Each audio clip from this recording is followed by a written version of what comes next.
Hey, Trinity Youth families, welcome back to another Trinity Youth weekly newsletter. I hope that you're enjoying this new format. And thank you to all who actually watch or listen to this video. Just an alternative way to engage the email content for those of you who maybe want to listen or watch as opposed to read. That being said, youth group this week is July 18th.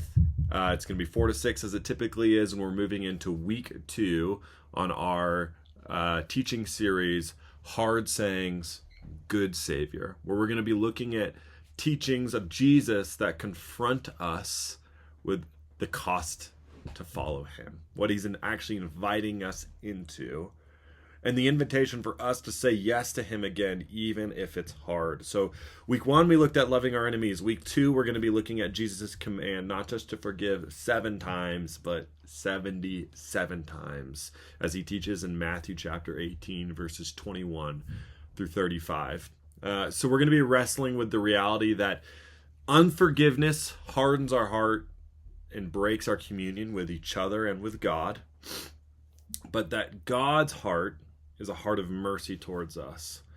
And at the same time, we're going to be looking at Jesus' statement from the cross as he's being crucified, where he calls out, "Father, forgive them, for they know not what they do," which reveals to us that in the moment of our greatest mercilessness, Jesus is still extending forgiveness to us. And so, parents, for you, I have a question. When have you had to forgive someone over and over and over again? And what was hard about it?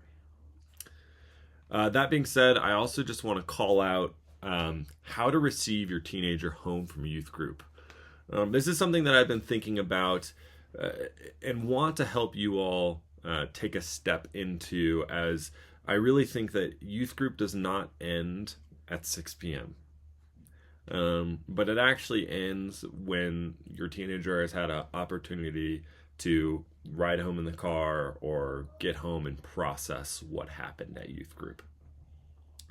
Which means that this is a really great opportunity for you as parents to communicate what you value. And this is going to help our teenagers see what you value and also to better understand what youth group is for. Okay?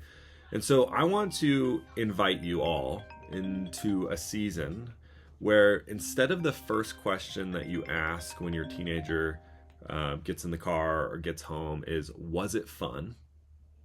Which I think can unintentionally signal that enjoyment is the primary goal of youth group, right? And if it wasn't fun, then maybe it wasn't worth going to. But I want you to invite your teenagers into something deeper. And I think the values that you all hold, right? Which is that fun matters, but that their formation matters more. And so our hope is that this youth group would be a place where students are encountering the living God, that they're growing in their faith, and they're learning how to follow Jesus with their whole lives. And so I want to invite you all to consider asking questions that reflect what you hope God is doing in your teenager's life. And so here's just a couple example questions. Instead of, "Was it fun?" ask this. What is one thing you learned about God tonight? Something new, or maybe something familiar, but that just stuck out as being important. 2, what was there a moment when you sensed God's presence tonight, and what was happening in that moment? And 3, did you have a conversation with someone tonight? Maybe it was a peer, maybe it was one of your volunteer leaders who helped you to see Jesus more clearly. And how might you take a step toward a deeper relationship with them? And I hope that as you have these conversations with your teenagers, you're going to communicate what's important to you. Your teenager is going to realize why they're coming to youth group, and it'll facilitate really beautiful conversations. Now, that being said, a few upcoming things. Winter Retreat is going to be February 13th through February 16th. That's Friday through Monday over President's Day weekend. This is going to be a formational event for our teenagers to take another step in becoming more like Jesus. And then also, I've got that Camp Barnabas registration now live. You will be seeing a more detailed email on Monday for Camp Barnabas and getting registered. I'll also be hosting a information meeting on Camp Barnabas here in the coming month, but wanted to start getting people registered for that, as we do have limited slots. That being said, I'm looking forward to spending Sunday with you all and youth group with your teenagers. Talk soon.